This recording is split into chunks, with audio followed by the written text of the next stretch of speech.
Saya pernah berpikir bahwa hidup saya sudah berakhir pada usia 30 tahun, penuh dengan rutinitas membosankan sebagai pegawai kantor di Jakarta yang sibuk. Sampai hari itu tiba, ketika sebuah kecelakaan aneh di pasar malam membuat tubuh saya menyusut menjadi remaja 18 tahun, dan saya harus menyembunyikan identitas asli saya dari dunia. Itu bukan mimpi, tapi kutukan yang memaksa saya memulai ulang, dan di tengah kekacauan itu, saya bertemu dengannya, seorang pemuda yang membuat hati saya, yang sudah mati, hidup kembali dengan cara yang tak pernah saya bayangkan. Tubuh saya terasa ringan, seperti angin malam yang menyusup melalui jendela kamar kecil saya di pinggiran Jakarta. Saya berdiri di depan cermin, memandang wajah yang bukan lagi milik saya. Keriput di sudut mata hilang, kulit mulus seperti remaja, tapi mata itu masih milik Ari yang berusia 30 tahun, penuh dengan beban masa lalu. Ini gila, gumam saya dalam hati, jantung berdegup kencang. Bagaimana bisa? Semalam, saya masih minum kopi hitam di warung pinggir jalan, mengeluh tentang pekerjaan yang tak ada ujungnya. Kini, saya seperti kembali ke masa SMA, tapi dengan pikiran dewasa yang penuh rahasia. Saya ingat kecelakaan itu. Di pasar malam Tanah Abang, di tengah hiruk-pikuk pedagang dan lampu warna-warni, seorang dukun tua menabrak saya. Dia bergumam sesuatu tentang kembali ke akar, dan tiba-tiba dunia berputar. Bangun pagi ini, saya bukan lagi Ari yang biasa. Keluarga saya. Mereka mengira saya hilang. Saya tak bisa pulang, bagaimana menjelaskan? Kamu siapa? Itulah yang akan mereka tanya. Saya merasa terjebak dalam tubuh ini, seperti tahanan yang tak bisa melarikan diri. Pikiran saya berputar, apakah ini hukuman atas hidup saya yang sia-sia? Saya pernah mencintai seorang pria di masa kuliah, tapi saya kubur dalam-dalam karena takut masyarakat. Kini, dengan wajah baru ini, apakah saya bisa mulai lagi? Saya memutuskan untuk mendatar ke sekolah menengah atas di daerah yang jauh, di Bogor, agar tak dikenali. Dengan uang simpanan saya sewa kamar kecil dan buat identitas palsu sebagai Adi, siswa pindahan. Hari pertama di sekolah, saya merasa seperti ikan di darat. Anak-anak remaja berlarian, tertawa lepas, sementara saya, dengan pengalaman 30 tahun, merasa asing. "Hei, kamu baru ya?" Suara itu datang dari belakang. Saya menoleh, dan di sana berdiri dia, Rian, dengan senyum yang seperti matahari pagi di pantai Bali. Matanya coklat hangat, rambut ikal yang sedikit berantakan, dan postur tubuh yang tegap seperti pemuda Jawa yang kuat. Rian mendekat, tangannya menyentuh bahu saya ringan. "Aku Rian, ketua kelas. Kamu Adi, kan? Selamat datang." Hati saya bergetar. Kenapa? Saya tak pernah merasakan ini sejak lama. Dalam pikiran saya berdebat, "Jangan, Ari. Kamu dewasa, dia remaja. Ini salah." Tapi mata Rian menatap saya seolah melihat jiwa saya yang sebenarnya. Kami berbincang sebentar, tentang hobi, tentang Jakarta yang ramai. Dia cerita tentang mimpi menjadi seniman, melukis keindahan alam Indonesia. Saya tersenyum, tapi dalam hati, saya berpikir, apakah dia tahu betapa rapuhnya hati saya? Malam itu, di kamar sewaan, saya tak bisa tidur. Pikiran tentang Rian menghantui. Kenapa sekarang? Kenapa di tubuh ini? Saya ingat masa lalu, ketika saya menolak cinta seorang teman pria karena takut dicap. Kini, dengan kesempatan kedua, apakah saya berani? Tapi ada ketakutan, jika rahasia saya terbongkar, apa yang akan terjadi? Saya merasa seperti ombak di Laut Jawa, naik turun tanpa kendali. Esok harinya, di sekolah, Rian mengajak saya bergabung dengan klub seni. "Kamu terlihat seperti punya cerita banyak," katanya. Saya mengangguk, tapi hati saya berteriak, "Jangan dekat, ini berbahaya." Hari-hari berlalu, dan kedekatan kami tumbuh. Kami berjalan di taman sekolah, berbagi cerita. Rian bicara tentang keluarganya yang konservatif, ayahnya yang ingin dia jadi insinyur, bukan seniman. Aku merasa terkekang, katanya suatu sore, matanya redup. Saya ingin memeluknya, tapi saya tahan. Dalam hati, saya berkata, aku mengerti, Rian. Aku pernah seperti itu. Tapi saya tak bisa bilang. Rahasia ini seperti duri di dada. Suatu hari, kami duduk di pinggir sungai kecil di Bogor, air mengalir tenang. Adi, kamu beda dari yang lain, kata Rian. Seperti sudah hidup lama. Jantung saya hampir berhenti. Apakah dia curiga? Konflik mulai muncul. Ada seorang guru, Pak Budi, yang sepertinya mengenali saya dari masa lalu. Dia pernah bekerja di kantor saya. Kamu mirip seseorang yang saya kenal, katanya suatu kali. Saya panik, pikiran berputar, jika dia tahu, semuanya hancur. Malam itu, saya bermimpi buruk, melihat diri saya dikucilkan, Rian meninggalkan saya. Bangun dengan keringat dingin, saya berpikir, apakah cinta ini layak untuk dirahasiakan? Tapi hati saya sudah terikat. Rian membuat saya merasa hidup lagi. Di akhir minggu itu, Rian mengajak saya ke rumahnya. Keluarganya ramah, tapi saya merasa seperti penyusup. Saat kami sendirian di kamarnya, dia menunjukkan lukisannya, potret saya yang dia buat diam-diam. Ini kamu, katanya pelan. Saya terpana, air mata hampir jatuh. Kenapa, tanya saya. Karena kamu spesial, jawabnya. Saat itu, saya sadar, ini bukan lagi permainan. Ini cinta yang tumbuh di tanah yang tak stabil. Pikiran saya semakin kacau, seperti hujan deras di musim penghujan Jakarta yang tak kunjung reda. Setiap kali melihat Rian, hati saya berperang, satu sisi ingin dekat, sisi lain takut rahasia terbongkar. Apakah ini adil baginya, gumam saya dalam hati, saat kami berjalan di koridor sekolah. Rian tersenyum, tapi saya lihat ada keraguan di matanya. Mungkin dia merasakan keanehan saya. Adi, kamu sering melamun, katanya suatu hari. Saya tersenyum paksa, hanya lelah. Tapi dalam dada badai bergemuruh, katakan saja, Ari. Katakan bahwa kamu bukan remaja biasa. Kedekatan kami semakin dalam. Kami menghabiskan waktu di kai kecil di Bogor, minum teh hangat sambil bicara tentang mimpi. Rian cerita tentang keinginannya melarikan diri dari ekspektasi keluarga. Aku ingin bebas, katanya, suaranya penuh emosi. Saya ingin bilang bahwa saya mengerti bahwa di usia 30, saya pernah merasakan hal sama. Tapi kata-kata tersekat. Aku di sini untukmu, itu saja yang bisa saya ucap. Tapi hati saya berteriak, aku mencintaimu, Rian. Tapi aku bohong. Konflik internal semakin parah. Malam-malam saya tak tidur, mempertanyakan segalanya. Kenapa Tuhan beri kesempatan ini jika hanya untuk menyakiti? Saya ingat dukun tua itu, mungkin ini ujian. Suatu hari, Pak Budi mendekati saya lagi. Adi, atau seharusnya Arye, bisiknya. Saya membeku. Kamu salah orang, jawab saya, tapi suara gemetar. Dia tersenyum sinis, aku tahu rahasiamu. Apa yang akan terjadi jika semua tahu? Ancaman itu seperti pisau di hati. Saya panik, jika Rian tahu, dia akan benci saya. Saya mulai menjauh dari Rian, tapi itu semakin menyiksa. Kenapa kamu hindari aku? Tanyanya suatu sore, matanya penuh luka.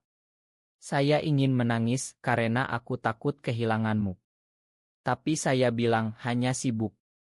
Dalam hati, saya berdebat, ini untuk kebaikannya. Dia pantas dapat yang jujur. Tapi setiap malam, bayangan Rian menghantui. Saya merasa seperti pohon kelapa yang goyah di angin kencang, akarnya rapuh. Puncaknya datang ketika Rian mengaku. Di taman sekolah, di bawah pohon rindang, dia pegang tangan saya. Adi, aku suka kamu. Lebih dari teman. Jantung saya berhenti. Kebahagiaan dan ketakutan bercampur. Aku juga, gumam saya. Tapi dalam pikiran, ini bohong. Aku bukan Adi. Kami berpelukan singkat, tapi hati saya penuh rasa bersalah. Apakah ini pengkhianatan? Saya tak bisa tidur malam itu memikirkan konsekuensi. Pak Budi semakin mendesak. Dia ingin uang untuk diam dibayar, atau aku cerita ke semua, katanya. Saya marah, kenapa kau lakukan ini? Tapi dalam hati, saya tahu ini hukuman atas kepengecutan saya di masa lalu. Saya bayar dengan uang simpanan, tapi itu tak cukup. Rasa takut semakin besar. Rian, makan aku, bisik saya pada angin. Hubungan kami semakin romantis. Rian ajak saya ke pantai di Anyer, meski hanya sehari. Di sana, kami bicara tentang masa depan. Aku ingin bersama kamu, katanya. Saya tersenyum, tapi dada sesak. Aku juga, tapi ada yang harus kukatakan. Tapi saya tunda lagi. Konflik inner semakin dalam, kamu pengecut, Ari. Kamu akan menyakitinya. Suatu malam, Rian datang ke kamar saya. Aku tahu ada yang salah, katanya. Kami berdebat, suara naik. Ceritakan, desaknya.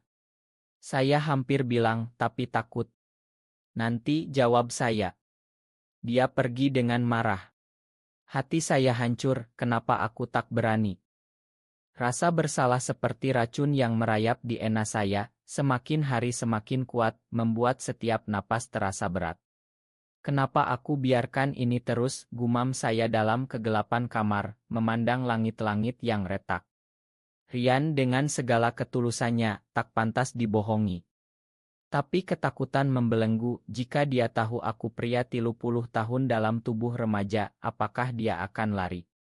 Ini bukan cinta, ini tipuan, hati saya berteriak, tapi bagian lain berbisik, ini kesempatanmu untuk bahagia. Setelah pertengkaran itu, Rian menjauh. Di sekolah, dia hindari mata saya. Sakitnya seperti ditusuk. Aku pantas ini, pikir saya. Tapi saya tak tahan. Saya cari dia di klub seni. Ma, kata saya pelan. Dia menoleh, matanya penuh air mata. Kenapa kamu bohong, tanyanya. Saya terkejut, apa yang kamu tahu? Ternyata dia dengar rumor dari Pak Budi. Kamu bukan Adi biasa, katanya. Hati saya jatuh, ini akhirnya. Kami bicara panjang. Saya ceritakan sebagian, aku punya masa lalu rumit. Tapi tak seluruhnya. Rian pegang tangan saya, aku percaya kamu. Tapi dalam hati, saya tahu ini sementara. Konflik semakin dalam, katakan sekarang, atau kehilangan selamanya. Malam itu, saya mimpi Rian pergi, meninggalkan saya sendirian. Bangun dengan tangis, aku tak bisa kehilangannya. Pak Budi semakin ganas. Dia ancam sebarkan rahasia. Bayar lebih atau aku cerita ke Rian, katanya. Saya marah, tapi takut. Ini pengkhianatan, pikir saya. Saya bayar lagi, tapi uang habis. Pikiran kacau, apakah aku harus lari? Tapi Rian. Dia alasan saya bertahan. Hubungan kami pulih, tapi rapuh. Kami habiskan waktu di masjid kecil, berdoa bersama. Rian bicara tentang imannya, cinta harus jujur. Kata-katanya seperti cambuk. Dalam hati aku tahu, tapi aku takut. Suatu hari, kami ke Estial Budaya di Jakarta. Di tengah musik gamelan, Rian bisik, aku cinta kamu. Saya balas, tapi rasa bersalah membakar. Puncak emosi datang ketika Pak Budi konfrontasi di depan Rian. Dia bohong. Dia Arye, 30 tahun, teriaknya. Rian terpana. Saya tak bisa bohong lagi. Benar, kata saya, air mata mengalir. Rian mundur, kenapa? Sakitnya tak tertahankan. Aku takut kehilanganmu, jawab saya. Dia pergi, meninggalkan saya hancur. Malam itu, saya sendirian, pikiran berputar, ini akhir. Aku pantas sendirian. Tapi ada harapan kecil, mungkin dia makan. Saya ingat masa lalu penolakan cinta saya sendiri. Ini karma, gumam saya. Rian hubungi saya esoknya. Kita bicara, katanya dingin. Kami bertemu di taman. Kenapa bohong, tanyanya lagi. Saya ceritakan semua, kecelakaan, dukun, rahasia. Dia diam, lalu aku terluka. Hati saya remuk, makan aku. Emosi saya seperti lahar gunung Merapi, mendidih dan siap meledak, menyiksa setiap detik keberadaan saya. Kenapa aku biarkan pengkhianatan ini, teriak hati saya, saat saya duduk sendirian di pinggir sungai, air mata tak henti. Rian pergi setelah pengakuan itu, matanya penuh kekecewaan yang seperti pisau menusuk dada saya. Aku cinta kamu, tapi ini terlalu, katanya sebelum berbalik. Saya ingin mengejar, tapi kaki lumpuh oleh rasa bersalah. Ini akhir yang pantas untuk pembohong seperti aku, pikir saya, tapi bagian hati yang lain berontak, lawan, Ari. Perjuangkan dia. Hari-hari berikutnya seperti neraka. Di sekolah, rumor menyebar. Anak-anak bisik-bisik, Pak Budi puas dengan kekacauannya. Saya ingin marah padanya, tapi lebih marah pada diri sendiri. Kenapa aku tak jujur dari awal? Malam-malam penuh mimpi buruk, Rian menikah dengan orang lain, saya kembali ke tubuh lama, sendirian selamanya. Bangun dengan jeritan hati, aku tak bisa tanpanya. Saya coba hubungi Rian, tapi dia tolak. Berikan waktu, pesannya. Waktu. Itu seperti siksaan lambat. Pikiran saya berputar, apakah dia benci aku sekarang? Apakah cinta ini palsu? Saya ingat momen-momen indah, senyumnya, tangannya di tangan saya, mimpi bersama. Itu nyata, bisik hati. Tapi pengkhianatan membayangi. Akhirnya, saya temui dukun tua itu lagi di pasar malam. Kenapa kau lakukan ini? Tanya saya marah. Dia tersenyum untuk belajar mencintai dengan jujur. Kata-katanya seperti tamparan. Kembalikan aku, desak saya. Tapi dia bilang, hanya jika kau siap. Saya pulang dengan hati hancur lebih dalam, aku harus perbaiki ini. Konflik puncak datang ketika keluarga Rian tahu. Ayahnya, pria konserati, marah besar. Jauhi anakku, teriaknya saat saya datang ke rumah mereka. Rian berdiri di belakang, matanya penuh konflik. Pergi, adik. Atau Arye, katanya pelan. Sakitnya tak terbayang. Saya pergi, tapi dalam hati aku tak akan menyerah. Malam itu, saya tulis surat panjang untuk Rian, tuangkan semua emosi, rasa cinta, penyesalan, harapan.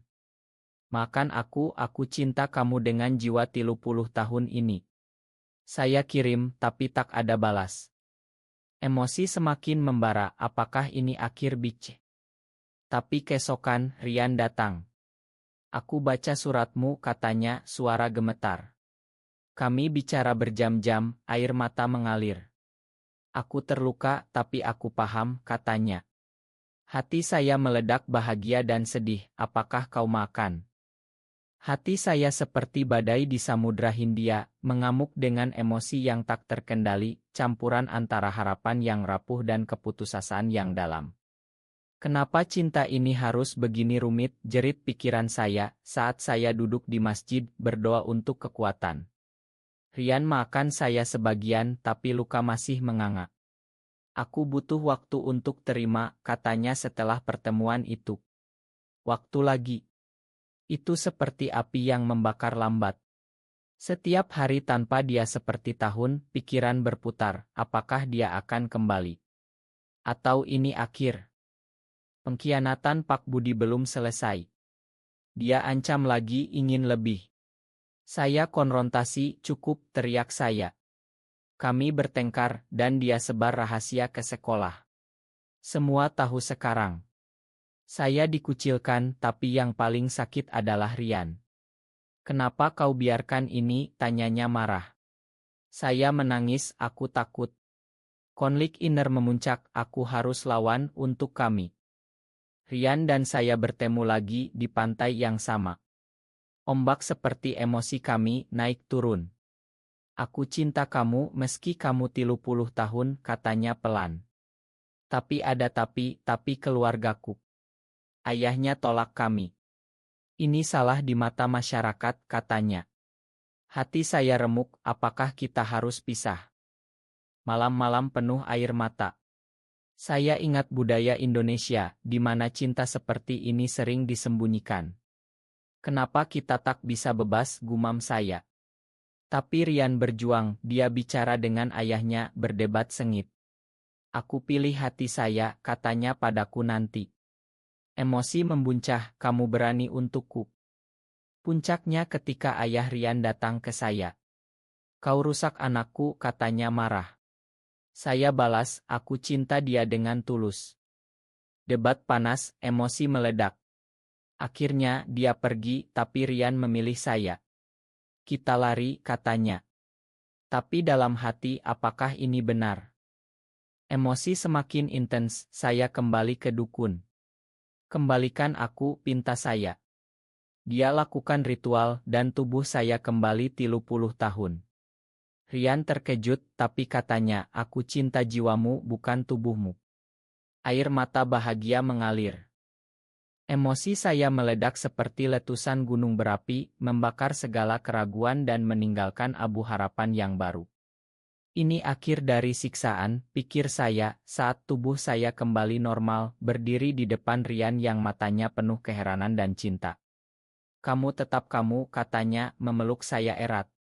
Tapi luka masa lalu masih ada, dan masyarakat Indonesia yang penuh norma seperti dinding tinggi. Apakah kita bisa bertahan, gumam hati saya, tapi kali ini ada kekuatan baru, kejujuran. Kami pindah ke Bali mencari kedamaian. Di sana, di tengah sawah hijau dan pura suci, kami bangun hidup baru. Rian lanjut seni, saya bantu dengan pengalaman saya. Tapi konflik tak hilang, keluarga Rian tolak, teman lama saya curiga. Kenapa kau pilih jalan sulit, tanya hati. Tapi Rian jawab, karena cinta kita nyata. Suatu hari, ayah Rian datang. Aku salah, katanya, air mata mengalir. Rekonsiliasi itu seperti cahaya setelah badai. Kami peluk, dan hati saya penuh, ini personel. Tahun berlalu, kami hidup bahagia, mendukung komunitas LGBTQ di Indonesia, berjuang untuk penerimaan. Ini bukan akhir Big C, tapi awal harapan, pikir saya. Cinta kami, meski penuh konflik, jadi simbol ketangguhan.